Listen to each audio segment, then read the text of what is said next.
So right now, it's a case of getting everyone back healthy after a difficult spring season.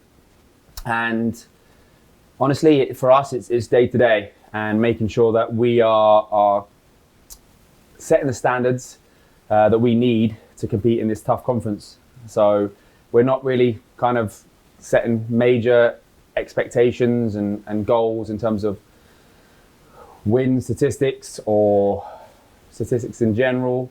It's just a case of making sure that we stay consistent each day. And we feel if we do those things, then naturally the success will come. So it's a new team, it's a young team. There's some veterans in the group as well that should allow the continuity to be there. But for me, each day we're evaluating, did we meet the expectations, the standards of our program, our culture, from a day-to-day standpoint. Yeah, so naturally with what we went through in COVID, there's a lot of girls that have been here for 3, 4, 5 years even. And those individuals include Zoe Schultz, who's actually going into her 6th year at SVSU and is going to be our captain this year. So she's someone that has a ton of experience of how we do things, of what it takes to be successful. She's been a part of very successful groups here at SVSU and will hopefully be able to guide and lead the younger players and get them up to speed and acclimated as quickly as possible. So we're going to lean on Zoe a lot. I think the team knows that. She's going to have a lot of support. Some other veterans on the team, Amy Babon, who's a vice captain this year. Again, been around the conference. This is going to be her 3rd season. And she has featured in every season she's been here, so she knows what's expected and will be helping and supporting Zoe throughout that process.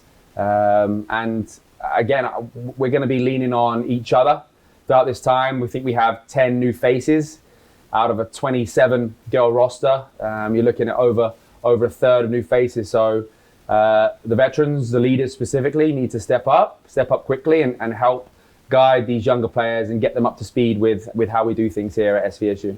We're realizing now just how important preseason is. Physically, the girls make a lot of strides in preseason. Now, one thing we feel that separates us from a lot of teams is the summer workouts we have here at SVSU. Girls come in to camp in pretty good shape. But just these last 3-4 days have highlighted the time we get to spend together, the relationships that we can build, and the detail that we can go into from a soccer standpoint. It's imperative for us in any program. So we are delighted that we got this opportunity to go back to a full preseason schedule.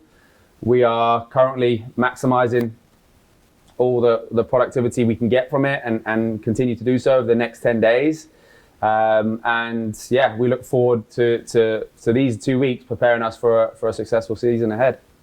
From my standpoint, I'm excited, looking forward to the girls getting a chance to compete and play the game they love with a relatively new team.